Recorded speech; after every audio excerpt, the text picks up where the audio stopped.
Okay, so you've heard about climate change and that it's a big deal. But what is it really about, and what can you actually do about it? This video is a simple, pragmatic summary of climate change.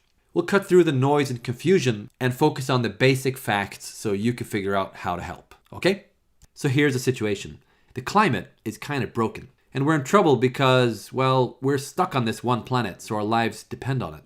The good news is that scientists have figured out the cause of the problem. Us. We humans broke it. Yep. But wait. How is that good news? Well, because it proves that we humans are powerful enough to actually impact the Earth's climate, which means we can fix it. Well, partly at least. But before we get to solutions, let's examine the problem a bit. Here's our planet. For thousands of years, our average surface temperature has been mostly stable. But now, just the past few decades, it has shot up. By the way, this graph and everything else in the video has references. Check the description below for links. On a geological timescale, that's crazy fast. We've never been at this level in the history of mankind, and it keeps climbing. We call this global warming because, well, that's exactly what it is. But wait, a few degrees warmer? Who cares? It's a global average. You might not even notice the difference locally. Well, actually, it has nasty consequences. When oceans get hotter, they expand, so sea levels rise. The heat also melts ice and glaciers sitting on land in places like Greenland and Antarctica, which raises sea levels even further. This rapid change destabilizes the climate. We get flooding, extreme rainfall, extreme storms, a lot of destruction. Other places get extreme drought, which kills crops and causes starvation. We get heat waves, wildfires, water shortage. Basically, bad stuff happening all over the place.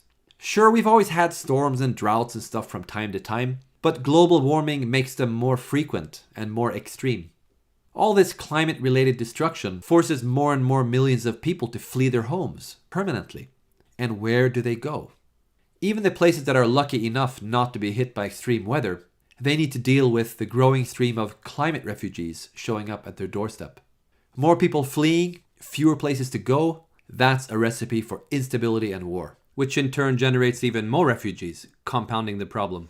It's like we're passengers on a leaking boat. No matter where the hole is, it's still everyone's problem. As this drama unfolds, how do we react? Some react with denial, some with panic, or shame, or blame. But none of that helps solve the problem, so let's skip that. What does help is doing something. At the very least, it feels better than just worrying. And congrats, you're already doing something. Educating yourself by watching this video. Now, the first step towards solving any problem is to understand its cause. So let's talk about that. Here's our atmosphere, otherwise known as the sky. You've probably heard of the greenhouse effect. Sunlight continuously hits our planet and reflects back out. But greenhouse gases, like carbon dioxide and methane, capture some of that energy and keep it in, like a blanket. That's a good thing, actually, because otherwise the entire Earth would be a frozen ball of ice and you would be a popsicle. These gases have been pretty consistent for thousands of years, giving us a stable climate and enabling convenient things like, well, human civilization. But during the past 50 years or so, carbon dioxide concentration has suddenly increased by 40%. In 800,000 years, it's never been above this line, and now suddenly it jumps to here and keeps rising. Rising CO2 levels. Rising temperature. Coincidence? No. Turns out this is the main cause of global warming. So why is carbon dioxide increasing? All living things are made of carbon. Carbon is neither created nor destroyed, it just cycles around our biosphere as plants and animals live, breathe, and die. So what's with all the extra carbon? Where the heck is that coming from? It all started a century and a half ago when we discovered a really neat party trick. Dig up coal and oil and gas and use it to fuel cars and produce electricity. Wow! These are known as fossil fuels because, well, they come from fossils. Buried carbon from organisms that died millions of years ago. When we dig it up and burn it, we get lots of energy all at once. Great! But a side effect is that we also get carbon dioxide gas. Note an important distinction here. Non-fossil fuel, like burning a tree, does not add carbon dioxide to our system, as long as a new tree grows to replace it. That carbon was already in our biosphere. It is renewable. However, fossil fuels do add carbon dioxide to our system because we dig it up and don't dig it back down again. And so every year we end up adding about 50 billion tons of greenhouse gases to our atmosphere. And about 70% of that is carbon dioxide from burning fossil fuels, mostly coal and oil. And it keeps going up because of more people using more energy. Ha! We found the biggest leak. Now we just need to plug the hole. The second biggest cause of global warming is... Actually, we'll get to that later. Unfortunately, climate change is happening faster than even the most pessimistic climate scientists expected. Why? Because of so-called positive feedback, which, by the way, isn't nearly as positive as it sounds.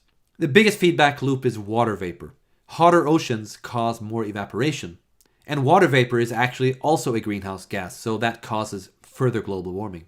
Second feedback loop, reduced ice cover. Ice reflects sunlight. When that ice cover melts away, more surface is exposed. More heat is sucked in, and global warming increases. Finally, permafrost. Large parts of Siberia, Greenland, Canada, and Alaska are covered in permafrost. Turns out this frozen soil contains lots of greenhouse gas. When it thaws, the buried gases are released, causing even more global warming. So climate change is accelerating because of 3 vicious cycles. It all works together like some kind of evil scheme from a B-movie villain. These feedback loops are almost impossible to stop, so we really need to tackle the root cause. Since burning fossil fuels is the primary cause of global warming, we need to... Stop burning fossil fuels. Thank you. So wait, why are we burning this stuff again? We burn it in power plants to generate electricity. We burn it inside cars and planes to drive them around. We burn it in factories to produce stuff. See the chimneys? Exhaust pipes? Smoke. That's a hint. All this accounts for about 2/3 of the 50 billion tons. And by the way, that smoke is deadly poisonous, so we kind of want to get rid of it anyway. Here's the most fascinating thing. The fossil fuels industry is subsidized. Governments around the world spend about $500 billion per year, 1% of the global GDP, financially supporting the very thing that's killing us. Clearly, change is needed. So what, are we going to erase 200 years of progress? Back to candles and horses? No, of course not, because we've grown really fond of electricity and transport, so that's not going away. We just need to solve it without burning fossil fuels. And the good news is that we don't even need to burn it anymore. Instead of coal and oil, we can use solar panels and wind turbines to generate the same electricity without screwing up the climate. This used to be expensive and ineffective, but the technology has finally caught up. Now solar and wind is often more cost-effective than coal and oil, even without taking climate impact into account. That's known as grid parity, a crucial economic tipping point where people who don't even know or care about climate change will want to switch because it's cheaper. Of course, we need energy even when the sun isn't shining and the wind isn't blowing, so the next big challenge is energy storage. But battery technology and other storage solutions are catching up fast. An added bonus to all this is that all countries have free access to sun and wind. It is basically democratized energy, so less need for countries to bicker with each other over unevenly distributed oil reserves and gas pipelines and stuff. Of course, we have other non-fossil energy alternatives too. Nuclear, which of course carries its own risks and challenges. Hydro, biofuel, geothermal. From a global warming perspective, anything is better than burning fossil fuels. Renewable energy is spreading fast, but globally, about 80% of our energy is still based on fossil fuels. So we gotta keep that ball moving. What about transport then? Transport accounts for about 14% of all emissions. 3/4 of that is from fuel cars, including trucks and buses. Oil power plants on wheels. They are worse than planes only because there are so many more of them. But now we have electric cars. Plug it in and charge it up, just like you do with your phone. Range used to be a problem, but now some electric cars can go over 500 kilometers on one charge. And by then you'll need a break anyway. They are still pretty expensive, but prices are coming down fast. Of course, an electric car is only as clean as the electricity it uses. But the difference is that a fuel car will stay dirty forever, while an electric car gets cleaner automatically as the power grid gets cleaner. There's more good stuff going on. More energy efficient appliances, smart energy distribution systems. These things help the climate and lower your electricity bill. Regulation is also catching up, mainly through carbon pricing schemes. For example, tax shifting, where governments charge a carbon emission tax and use that revenue to reduce something else, like income tax or VAT. So these imported bananas are more expensive, but hey, these local apples are cheaper. It's a shift, not a tax increase. When companies end up paying the real cost of their carbon footprint, they find innovative ways to reduce it. Some engineers are even experimenting with carbon capture, which means sucking carbon dioxide from the air and putting it back into the ground, kind of like trees on steroids. Someday, the whole oil and coal thing will be history, a horror story that we tell our grandchildren. A common misconception about climate change is that lowering our carbon footprint means lowering our living standard. That's actually not true. For example, this is Krakow in Poland. Poland suffers about 50,000 premature deaths per year because of toxic dust from burning coal. Contrast that with this village in Bavaria, which uses 100% renewable energy sources, a combination of solar, wind, hydro, and biofuel. They breathe clean air, produce 5 times the electricity they need, and sell the surplus for a profit. Of course, this is a small village, so it's an unfair comparison, but the trend is clear. This is the future of cities. Better air, less traffic noise, and basically a higher living standard. Remember, roughly 70% of global warming is caused by burning fossil fuels. As we gradually shift to renewable energy to power our houses, cars, and factories, most of that stops. All we have left then is, the second biggest cause of global warming. We destroy a lot of forests to clear space for crops to feed livestock, especially cows. Causes a lot of carbon dioxide as well as methane emissions. In fact, forestry and agriculture adds up to almost a quarter of all greenhouse gas emissions, more than the entire transport industry. A lot of innovation is happening to reduce this, but at the end of the day, we really need to eat less beef. That's a hard sell to some people, but meat lovers, don't panic. Pork and chicken and other meats have 5 to 10 times lower climate impact. Now you may be thinking, okay, so we have a problem, and it's bad, but it's being solved. So why should I do anything?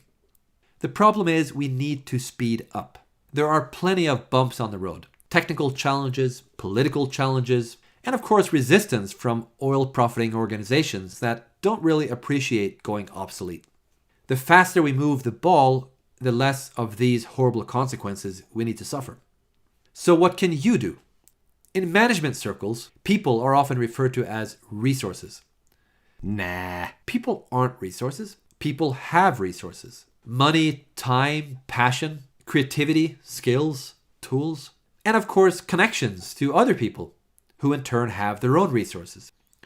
The mix will vary from person to person, but any resource can be used to help reduce global warming. For example, use your personal network by simply spreading this video, and already there you've made a contribution. For every person that sees it, the likelihood increases that someone will do something. And even if only 10% of our actions end up being effective, with 1 million people doing one thing each, well, that's 100,000 effective actions. It adds up. For example, use your voting power to put climate-aware decision makers into power, or carbon pricing laws in your country. Use your purchasing power, put solar panels on your roof, or switch to a renewable energy provider. Buy an electric car, or invest in a company that produces them. Tweak your personal habits. Less flying, more train. Less driving, more biking. Less beef, more anything else. As a bonus, many of these things improve your health as well as the climate. But keep in mind, changing your personal lifestyle isn't the only way to contribute. Look beyond just yourself. Got some savings? Invest in solar panels somewhere else in the world. Over 1 billion people in the world lack electricity entirely, so they burn kerosene and diesel for light and power. There are now crowdfunding platforms that provide these villages with rental solar panels instead, which is a triple win. Inhabitants get electricity and a better living standard, global warming is reduced, and you can earn a return on your investment. Think about the global impact as well as local. On average, each person on Earth causes 3 to 18 tons of greenhouse gas emissions per year, depending on income level. Doing the math makes it more interesting, almost like a game. For example, for me, switching to an electric car reduced my family's footprint by 3 tons per year. But a single $500 investment in solar panels in Kenya enabled a 14-ton yearly reduction because of all the kerosene they no longer need to burn. My point is, a ton is a ton, no matter where in the world it is reduced. Overall, renewable energy is a fast-growing area, so there are plenty of opportunities to make a buck while also making a difference. And if you don't have extra money yourself, well, you can help your rich cousin do something useful with their money. Do a lot of business trips? Get your boss to carbon offset your flights. And that means compensating for your emissions by paying to reduce it somewhere else. Got programming skills, testing, design? Help create apps and websites, like this one, Electricity Map, a cool open source project that visualizes live the climate impact of each country's energy production. This helps people make better decisions. There's more things you can do. Like digging data? Do research to provide the raw data for tools like this. Got a big network? Form a community or join ours. Got writing skills? Inspire people with success stories. Engineer? Build all this cool technology. Lawyer? Politician? Improve legislation. Reduce fossil fuel subsidies. See the pattern? There are lots of ways you can help reduce global warming. You may even totally disagree with some of these actions, and that's fine. Think of these as levers you can pull. You decide what you're willing to do and what you think will make an impact. This atmosphere is the only one we've got. It's shared by all countries. So no matter where you are or what you do, every ton counts.